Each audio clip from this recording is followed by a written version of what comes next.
نحمده ونصلي على رسوله الكريم أما بعد فأعوذ بالله من الشيطان الرجيم بسم الله الرحمن الرحيم ولا تجسسوا ولا يغتب بعضكم بعضا أيحب أحدكم أن يأكل لحم أخيه ميتا فكرهتموه واتقوا الله إن الله تواب رحيم.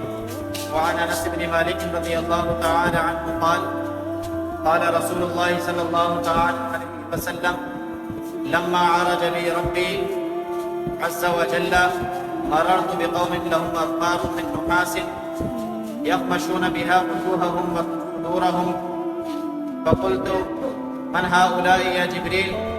قال هؤلاء الذين يأكلون لحوم الناس فيقعون في أعراضهم أو كما قال عليه الصلاة والسلام صدق الله وصدق رسوله النبي الكريم ونحن على ذلك لمن الشاهدين والشاكرين والحمد لله رب العالمين. میرا معزز سامعین، میں نے آپ کے سامنے سورہ حجرات کی ایک آیت مبارکہ کا جز تلاوت کیا ہے اور احادیث کے بے شمار مجموعے میں سے ایک حدیث مبارکہ تلاوت کی ہے. دعا ہے کہ اللہ رب العزت صحیح بیان کرنے کی توفیق عطا فرمائے، مجھے اور آپ کو اس پر عمل کرنے کی توفیق عطا فرمائے. اس سورہ حجرات کے اندر انسانیت کے مختلف بیماریوں کا تذکرہ کیا گیا ہے. ان میں سے بہت سی بیماریوں کا ذکر کیا جا چکا ہے. آج جو بیماریاں اور مشکلات اور جو ہمارے اندر ایک ناسور ہے اس کو بیان کیا جا رہا ہے وہ ہے وَلَا تَجَسَّسُوا، کہ دوسروں کے ٹوہ میں نہ لگو. وَلَا يَغْتَبْ بَعْضُكُمْ بَعْضًا، اور نہ ہی تم میں سے کوئی ایک دوسرے کی غیبت کرے. أَيُحِبُّ أَحَدُكُمْ، اور میرے بہت ہی دلیرانہ انداز اور تدبرانہ انداز کے اندر اللہ رب العزت نے ایک دلیل پیش کری کہ تم میں سے کوئی پسند کرتا ہے کہ وہ اپنے بھائی کا گوشت کھا لے اور اس حال میں کہ وہ بھائی مردہ بھی ہو. پھر اللہ فرماتے ہیں کہ واتقوا اللہ، یہ غیبت کرتے ہوئے اللہ کا خوف کیا کرو. ان اللہ تواب، بے شک اللہ تو بندوں کی طرف بہت زیادہ رجوع کرنے والا ہے. بندوں کو بھی چاہیے کہ اللہ کی بارگاہ میں توبہ طائب ہو جائیں. رحیم، اور اللہ رب العزت بہت زیادہ مہربان ہے، رحم کرنے والا ہے کہ جب بندہ اللہ کی طرف آتا ہے تو اللہ اس کو خالی ہاتھ نہیں چھوڑتے. اسی طریقے سے جو حدیث مبارکہ میں نے آپ کے سامنے انس بن مالک رضی اللہ تعالی عنہ کی تلاوت کی ہے، اس میں بھی یہی نبی علیہ السلام نے بیان فرمایا کہ جب مجھے معراج کرائی گئی تو میرے رب نے مجھے بہت ساری چیزیں دکھائی. اس میں سے ایک چیز یہ تھی کہ میں نے کچھ لوگوں کو دیکھا کہ اللہ رب العزت نے ان کے ناخن تانبے کے بنائے ہوئے ہیں جس سے وہ کبھی اپنے سینے کو نوچتے ہیں اور کبھی اپنے چہرے کو نوچ لیتے ہیں، اور ان ناخنوں کے ذریعے ان کے کھال اور گوشت سارا ادھڑ کر رکھ جاتا ہے.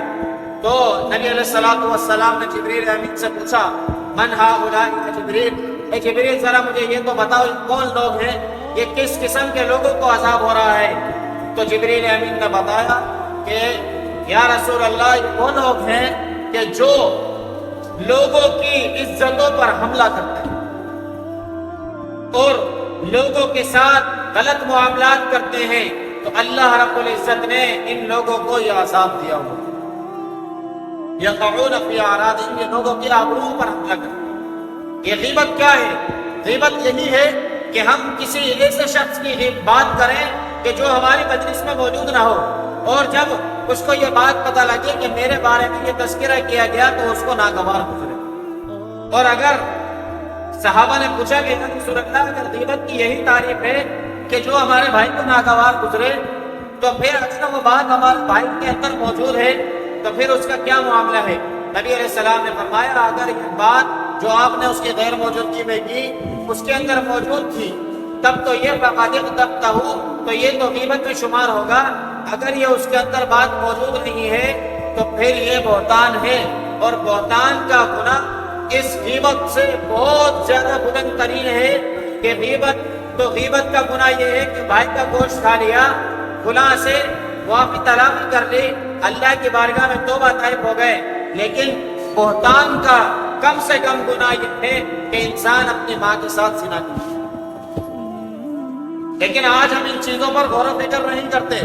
ہم اپنے معاملات پر دیکھتے ہیں کہ دنیا کی حیثیت سے ہمارے معاملات سیدھے ہو جائیں، یہ دنیا ہمیں کسی طریقے سے حاصل ہو جائے، اس دنیا کی کوئی شے ہمارے ہاتھ سے چھوٹتی ہوئی نظر نہ آئے. اگر چھوٹ رہی ہوتی ہے تو ہم اس کے لیے غیبت بھی کرتے ہیں، اور غیبت کرنے کے ساتھ ساتھ اس فلاں بندے کی عزت کو گرانے کی بھی کوشش کرتے ہیں. لیکن یاد رکھیں کہ وَتُعِزُّ مَن تَشَاءُ وَتُذِلُّ مَن تَشَاءُ، اللہ رب العزت کا فیصلہ ہے کہ تم غیبت کر کے سمجھتے ہو کہ تم فلاں کے مرتبے کو اور عزت کو گرا دو گے اور اپنے مقام کو بلند کر لو گے، تو یاد رکھو کہ عزت اور ذلت اللہ کے ہاتھ میں ہے. اللہ جس کو چاہتے ہیں عزت سے نواز دیتے ہیں، اور جس کو چاہتے ہیں اللہ ذلیل اور خوار کر دیتے ہیں. کیا نہیں دیکھا گیا کہ میرے نبی کے پیچھے پورا کا پورا مکہ لگا، صدیق اکبر کے پیچھے پورا کا پورا مکہ لگ گیا کہ ان کو ہم ختم کر دیں گے، اسلام کو جڑ سے مٹا دیں گے. لیکن اللہ رب العزت نے نبی علیہ الصلوۃ والسلام کے بھی ان کی آنکھوں کے سامنے حفاظت کر کے دکھائی، اور ان کو وہاں سے نکال کر مدینے پہنچا کر دکھایا. اور نبی علیہ الصلوۃ والسلام کو امام الانبیاء ہونے کا شرف بھی ملا، اور صدیق اکبر کو صدیقیت کا بھی مرتبہ ملا. کوئی مکہ والا ان کی شان میں ذرہ برابر بھی ایک حرف بھی نیچے نہ کر سکا. آج میں اور آپ سمجھتے ہیں کہ ہم کسی کی مرتبے والے کی عزت کے اندر، شان کے اندر کوئی کمی لے آئیں گے، اس کو اس کے مرتبے سے گرا دیں گے، ہٹا دیں گے، تو یہ میرے اور آپ کی بھول ہے. اللہ رب العزت کے ہاتھ میں ہے کامیابی دینا اور ناکام کرنا. اسی طریقے سے وَلَا تَجَسَّسُوا، کہ دوسروں کی ٹوہ میں نہ لگو کہ میرا وہ فلاں شخص، میرا وہ فلاں پڑوسی، میرا وہ فلاں رشتہ دار بڑا مالدار ہو گیا ہے، بڑی مال اور دولت اس کے پاس آ گئی ہے، تو یہ مال اور دولت اس کے پاس کہاں سے آ رہی ہے، کون سا راستہ اس کے پاس ہے، کس راستے کے وہ اختیار کر رہا ہے، اور کون سی گیدڑ سنگھی اس کے ہاتھ لگی ہے کہ بڑا مال کما لیا ہے، بڑی دولت بنا لی ہے، اس کے ٹوہ میں لگے رہتے ہیں. تو یہ ہمارا ٹوہ میں لگنا سوائے ہمیں برباد کرنے کے اور کچھ نہیں کرنا. کیونکہ مال دینے والی ذات تو اللہ رب العزت ہے. ان اللہ هو الرزاق، اللہ تو رزق دینے والا ہے. ذو القوۃ المتین، اللہ تو بڑا طاقتور بھی ہے. اگر ہم سمجھتے ہیں کہ اس کے ٹوہ میں لگ کر اس کو اس کے مرتبے سے گرا دیں گے، اس کا مقام ہٹا دیں گے، اس کو دنیا کے سامنے رسوا اور ذلیل کر دیں گے، تو اللہ فرماتے ہیں میں زیادہ طاقتور ہوں، تمہاری طاقت کوئی شے نہیں. اور اللہ فرماتے ہیں ان اللہ یرزق من یشاء بغیر حساب، کہ پورے کی پوری دنیا کوشش کر لے، چاہے کچھ کر لو، لیکن اللہ جس کو چاہتے ہیں بے حساب دے دیتے ہیں، جس کو اللہ نہیں چاہتے اللہ نہیں دیتے.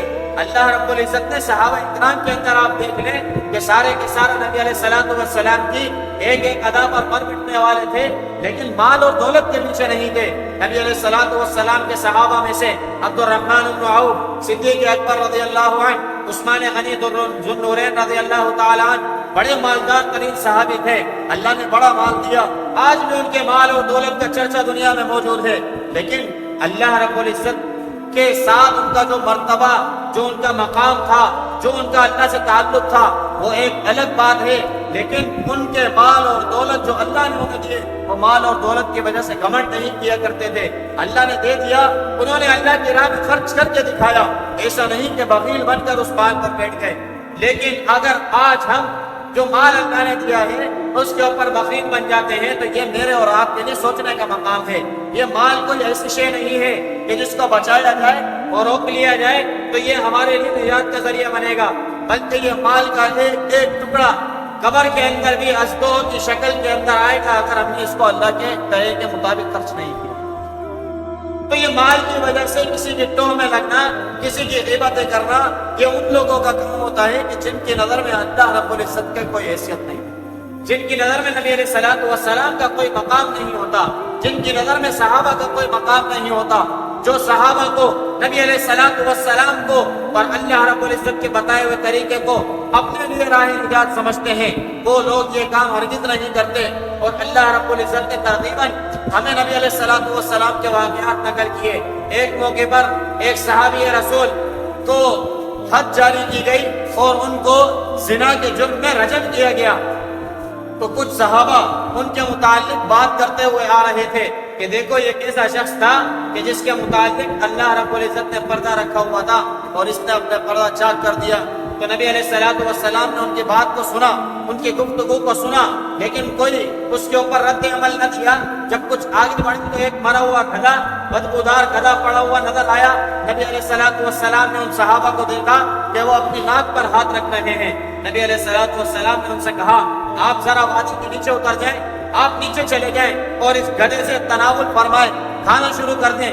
انہوں نے کہا یا رسول اللہ یہ کیسے ہو سکتا ہے کہ ہم گندے بدبودار سڑے ہوئے گدھے کو کھائیں جبکہ ہمارے لیے اجازت ہی نہیں ہے۔ نبی علیہ الصلوۃ والسلام نے کہا پھر کیسے ہو سکتا ہے کہ تم اپنے مردہ بھائی کا گوشت کھاتے ہو غیبت کرنے کی صورت میں۔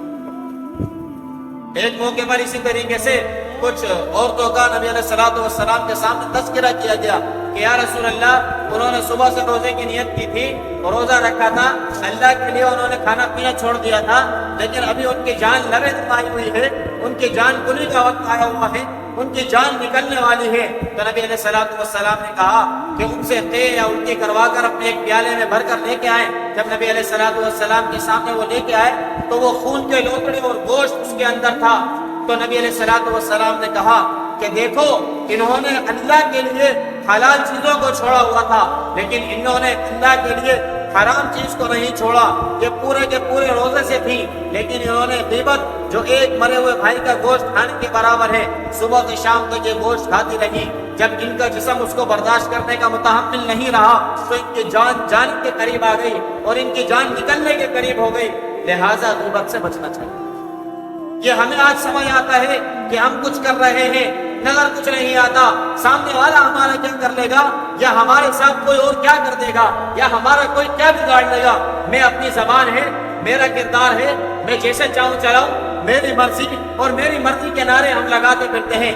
یاد رکھیں کہ جن چیزوں کو اللہ رب العزت نے ناصور اور زہر کہا ہے وہ انسانیت کے لیے زہر ہے، میرے اور آپ کے لیے زہر ہے۔ اگر ہم اس کو نہیں سمجھتے اور اس کے اوپر نہیں آتے، اس بات سے پرہیز نہیں کرتے، تو یاد رکھیں کہ کل قیامت کا دن ہوگا۔ کل قیامت کے دن اللہ رب العزت ہر ایک گناہ کے بدلے میں ہماری پکڑ فرمائیں گے۔ اللہ رب العزت کچھ نہیں چھوڑیں گے۔ وہ قیامت کا دن ایسا ہوگا کہ ہر شے حاضر کر دی جائے گی کہ لا یغادر صغیرۃ ولا کبیرۃ الا احصاها۔ اللہ نے ایسے ملائک لگائے ہیں، اللہ نے ایسے فرشتے مقرر کیے ہیں، اللہ نے ایسی کتابیں ہمارے ساتھ لگائی ہیں، ایسے کیمرہ مین ہمارے ساتھ بٹھائے ہوئے ہیں جو نہ ہمارا چھوٹا چھوڑتے ہیں، نہ بڑا چھوڑتے ہیں، نہ اچھائی کو چھوڑتے ہیں، نہ برائی کو چھوڑتے ہیں۔ کل قیامت کے دن یہ سارے کے سارے اعمال اللہ رب العزت کے سامنے پوری کی پوری انسانیت کے سامنے ہوں گے۔ آج میں اپنے گناہوں کو چند لوگوں سے چھپاتا ہوں، چند اشخاص سے چھپاتا ہوں، والدین سے چھپاتا ہوں، اہل و عیال سے چھپاتا ہوں، بچوں سے چھپاتا ہوں، شاگردوں سے چھپاتا ہوں، اسٹوڈنٹ سے چھپاتا پھرتا ہوں کہ میرا کردار لوگوں کی نظروں میں کہیں بدنام نہ ہو جائے۔ مجھے بتائیں جب نبی علیہ الصلوۃ والسلام اور پہلے نبی حضرت آدم علیہ الصلوۃ والسلام سے لے کے امام الانبیاء سید الانبیاء حضرت محمد مصطفیٰ صلی اللہ تعالی علیہ وسلم تک سارے کے سارے نبی موجود ہوں گے، سارے کے سارے انبیاء اور رسل موجود ہوں گے۔ ایک شخص پہلے شخص سے لے کے آخر آنے والے شخص تک وہاں میدان میں موجود ہوگا، اور جب کہا جائے گا یہ فلاں بدکاری کر کے آیا، یہ فلاں غیبت کر کے آیا، یہ فلاں کی ٹو میں لگا ہوا تھا، تو مجھے بتائیں اس دن کی رسوائی سے کیسے بچ سکیں گے؟ وہ بڑا خسارے کا دن ہوگا کہ جس دن سے کوئی لوٹنا نہیں ہوگا، جو کیا ہوگا اس کے عمل کو، اس کے رد عمل کو اس دن ہم پالیں گے۔ دعا ہے کہ اللہ رب العزت خود مجھے بھی ان بدترین اور ناسور قسم کے گناہوں سے بچنے کی توفیق عطا فرمائے، آپ تمام میں سے ہر ایک کو بھی توفیق عطا فرما دے۔ وآخر دعوانا ان الحمد للہ رب العالمین۔ الحمد للہ رب العالمین والسلام والسلام علی سیدنا اللہم السلام والسلام اللہ کریم ہمارا یہاں بیٹھنے کی بارگاہ عالیہ میں قبول فرما۔ اللہ کریم قرآن اور احادیث کا سننا سنانا اپنی بارگاہ عالیہ میں قبول فرما۔ اللہ کریم قرآن کریم نے اور احادیث نے جن گناہوں کو یا اللہ غلط کہا، برا کہا، بدترین کہا، یا اللہ ان تمام گناہوں سے بچنے کی ہم سب کو توفیق عطا فرما۔ یا اللہ قبلہ اول بیت المقدس کی حفاظت فرما، اللہ کریم حرمین شریفین کی حفاظت فرما، اللہ کریم ملک پاکستان کی حفاظت فرما، اللہ کریم اس کی معیشت کو بہتر بنا، یا اللہ کریم ملک پاکستان کو امن کا گہوارہ بنا۔ یا اللہ جہاں جہاں مسلمانوں پر ظلم ہو رہا ہے یا اللہ ان کی مدد اور نصرت فرما، یا اللہ جہاں جہاں دین کی سربلندی کے لیے کام ہو رہا ہے یا اللہ ان کی مدد اور نصرت فرما، یا اللہ اسلام کا بول بالا فرما، یا اللہ جہاں جہاں مسلمان پریشان حال ہیں، بیمار ہیں، مصیبت زدہ ہیں، تکلیفوں میں ہیں، یا اللہ تمام کی بیماریوں کو، پریشانیوں کو، تکلیفوں کو، مصیبتوں کو دور فرما، یا اللہ جتنے بے روزگار ہیں یا اللہ تمام کو حلال طیب روزگار عطا فرما، یا اللہ جتنے پیارے ہمارے اس دنیا سے چلے گئے اللہ سب کی کامل بخشش فرما، یا اللہ ڈاکٹر عافیہ صدیقی کو جلد رہائی عطا فرما، یا اللہ اس کے لیے ہم سب کو جد و جہد کرنے کی توفیق عطا فرما۔ اللهم رب ارحمهما كما ربياني صغيرا، وصلى الله تعالى على رسول خير خلقه محمد وعلى آله وأصحابه أجمعين، آمين برحمتك۔